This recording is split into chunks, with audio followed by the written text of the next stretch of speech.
Shalom sahabat Lexio Divina yang dikasihi Tuhan Yesus Kristus. Dalam seri Kesalehan Sejati, kita belajar bagaimana sebagai orang percaya itu memperlihatkan kehidupan iman kita dalam perbuatan dan karakter Allah yang konsisten. Episode yang kedua ini berjudul Rahasia Kesalehan Sejati.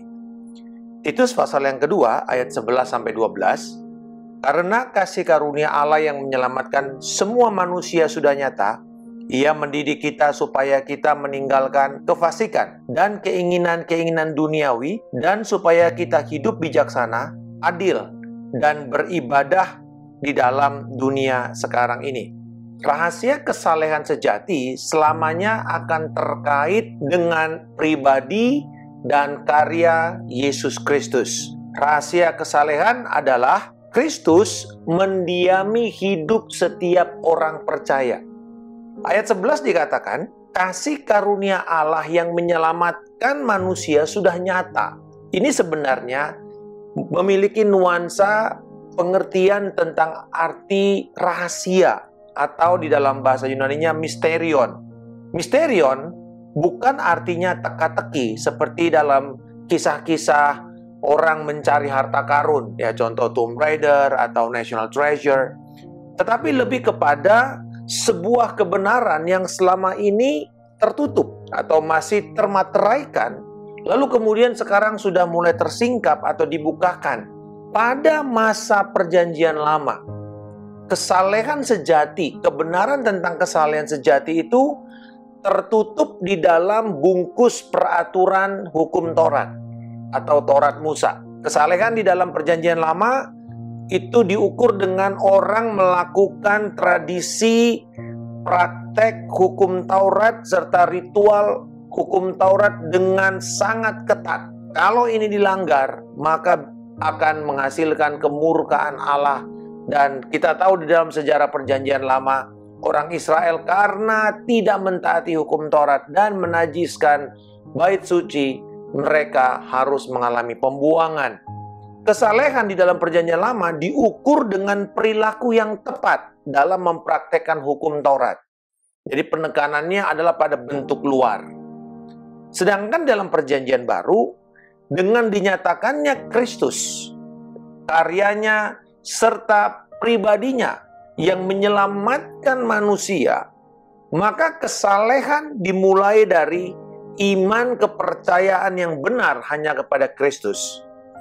Jadi ketika Kristus dinyatakan kepada setiap orang percaya, maka Allah Bapa juga turut menyatakan dirinya kepada orang tersebut. Wah, luar biasa sekali ya. Jadi kalau kita memperoleh Kristus, kita sebenarnya sedang memperoleh juga karakter Allah yang akan bergerak dan beroperasi di dalam kehidupan kita oleh kuasa Roh Kudus yang akan mewujudkan itu terjadi di dalam hidup kita. Ada seorang ayah yang begitu mencintai seorang putranya ini, dan ini putra satu-satunya. Lalu kemudian anak ini meninggal muda. Bapaknya begitu sedih, sementara dia begitu kaya, mau diwariskan ke siapa?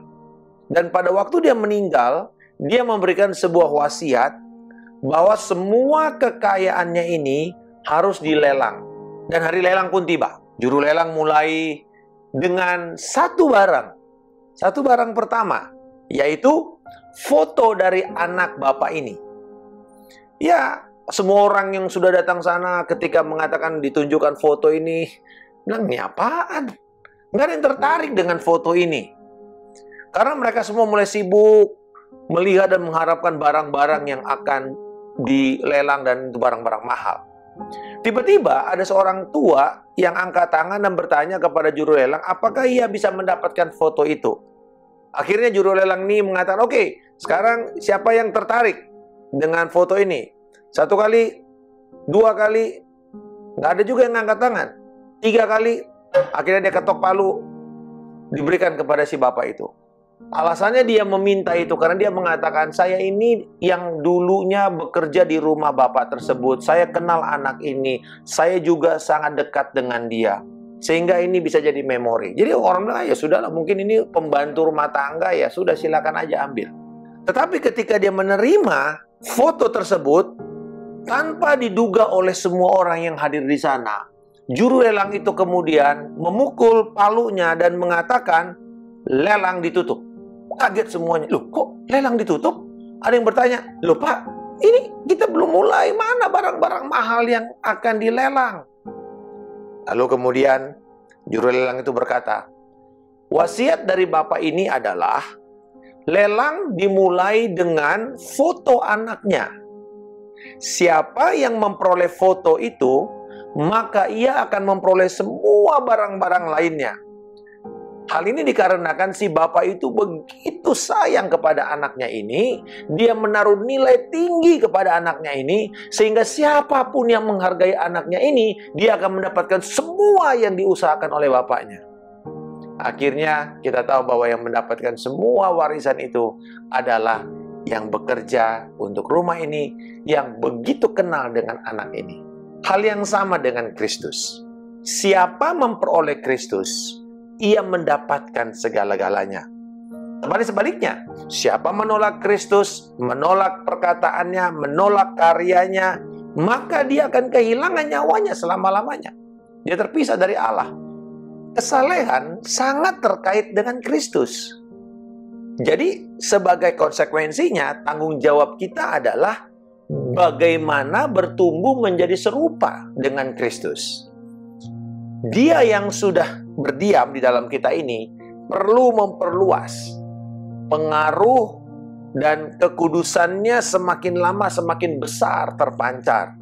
Dan ini yang ditegaskan oleh Rasul Paulus di dalam ayat 12, untuk kita meninggalkan segala kefasikan, meninggalkan segala keduniawian, segala yang bertentangan dengan karakter Allah. Jadi keduniawian itu sederhananya adalah hal-hal yang bertentangan dengan karakter Allah.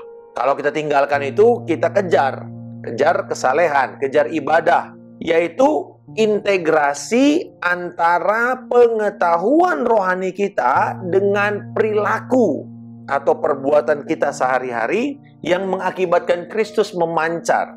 Karakternya, sifatnya, perilaku Yesus itu memancar dari hidup kita semua. Luar biasa ya. Kita yang memancarkan Kristus di dunia ini. Kita jangan khawatir dan jangan menjadi minder. Bisakah saya? Karena ini sudah ditetapkan sebagai gaya hidup otentik dari orang Kristen yang tidak terpengaruh oleh keadaan. Baik keadaannya damai maupun keadaan yang bergolak, kita bisa memancarkan karakter Kristus yang otentik. 2 Timotius pasal yang ketiga ayat 12-14, Rasul Paulus mendorong Timotius yang pada waktu itu dia hidup di kalangan orang-orang kota Efesus yang sangat fasik, yang sangat duniawi sekali, penuh dengan kultus penyembahan berhala. Paulus mengatakan, memang setiap orang yang mau hidup beribadah atau hidup saleh di dalam Kristus Yesus akan menderita aniaya. Sedangkan orang jahat dan penipu akan bertambah jahat. Mereka menyesatkan dan disesatkan. Tetapi, hendaklah engkau tetap berpegang pada kebenaran yang telah engkau terima dan engkau yakini, dengan selalu mengingat orang yang telah mengajarkannya kepadamu. Sahabat Leksi Divina yang dikasihi Tuhan Yesus Kristus, Kristus telah dinyatakan. Anugerahnya dan kebenaran Allah telah ada di dalam Kristus dan sudah diberikan kepada kita semua yang percaya kepadanya. Saat ini, marilah kita mengizinkan Roh Kudus memperluas wilayah kekudusan Allah setiap hari di dalam hidup kita. Dan kita akhirnya bisa menjadi serupa dengan gambaran Kristus Yesus. Bapa di surga, terima kasih untuk rahasia yang berabad-abad lamanya, yang tersembunyi di dalam dunia ini, tetapi dinyatakan kepada kami yang percaya kepada Engkau, bahwa Kristus adalah pengharapan untuk kami mengalami kemuliaan Tuhan. Tolonglah kami pada saat ini untuk setia menyatakan Kristus kepada dunia melalui kesalehan sejati. Di dalam nama Tuhan Yesus Kristus, kami telah berdoa dan mengucap syukur. Haleluya. Amin. Salam kemenangan. Saya Pendeta Markus Simanjuntak.